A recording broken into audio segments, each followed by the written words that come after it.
maamulka sare ee shirkadda Dahabshiil waxay beeniyeen oo meesha ay ka saareen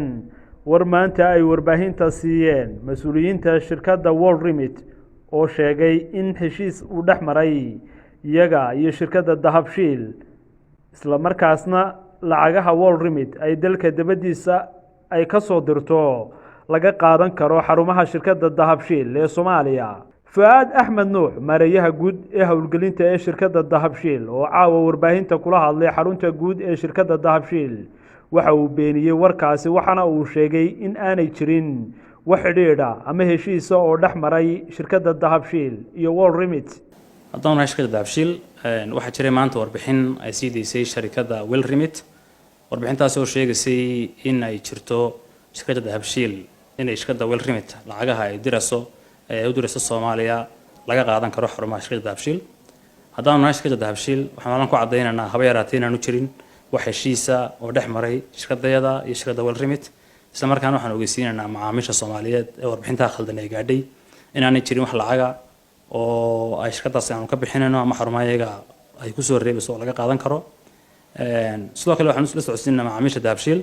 iyo ummadda Soomaaliyeedba in qofkii xiiseynaya inuu lacag soo diro wadankii hooyo ama guud ahaan meelaha ay Dahabshiil ku leedahay laamaha inay ka soo diri karaan xarumaha Dahabshiil ay ku leedahay adduunka oo dhan oo meel kasta ku yaala. sidoo kalena qofkii xiiseynaya inuu xawaalada ka soo diro online ahaan inuu isticmaali karo adeega Talk Remit Dahabshiil online platform oo u suurta gelinaya qofku inuu lacagta ka soo diro mobile app-ka isagoo jooga gurigiisa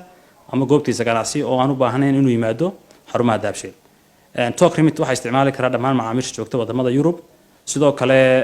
macaamiisha joogta USA waxa isticmaali karaan application kale la Dahabshiil USA oo hadda ku diyaara Google Play-ga iyo iOS-ka oo u suurta gelinaya qofka jooga Mareykanka inuu lacagta ka soo diro mobile app-kaasi isagoo jooga gurigiisa ama gaarigiisa saaran ama meesha uu doono maraya. sidoo kalena qofka lacagta qaadanaya lacagta wuxuu ka qaadan karaa dhammaan xarumaha Dahabshiil ama haddii uu joogo wadankii hooyo wuxuu ku qaadan karaa mobilkiisa isagoo adeega e-dahab uu suurta gelinaya inuu mobilkiisa ugu soo dhacdo. sidoo kale Talk Remit qofka lacag ka soo dira qofka lacagta qaadanaya wuxuu lacagta ka qaadan karaa dhammaan xarumaha Dahabshiil ee wadanka hooyo iyo guud ahaan adduunka oo dhan. sidoo kale wuxuu soo diri karaa mobilka e-dahab oo qofku ku heli karo isaguna jooga gurigiisa ama goobtiisa ganacsi. mar labaad waxaanu halkan ku cadeynaynaa inaanu jirin haba yaraatee wax heshiisa oo dhex maray shirkadda Dahabshiil iyo shirkadda World Remit. sidoo kalena shirkad ahaan waxaanu leenahay istiraatiijiyad ku salaysan in macaamiisheedu mar walba helaan inta adeeg ay nooga baahan yihiin hadday tahay xarumaha lacagta laga soo diro iyo hadday tahay adeegyada online-ka oo u suurta gelinaya inuu qofku ka soo diro lacagta mobilkiisa ama computerkiisa.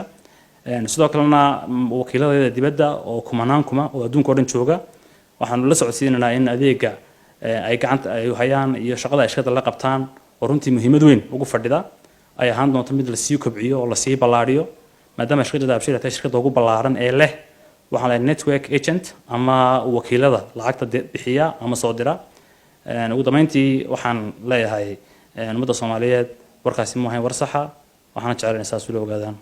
Xasan Galayd wararka Kibel Hargeysa.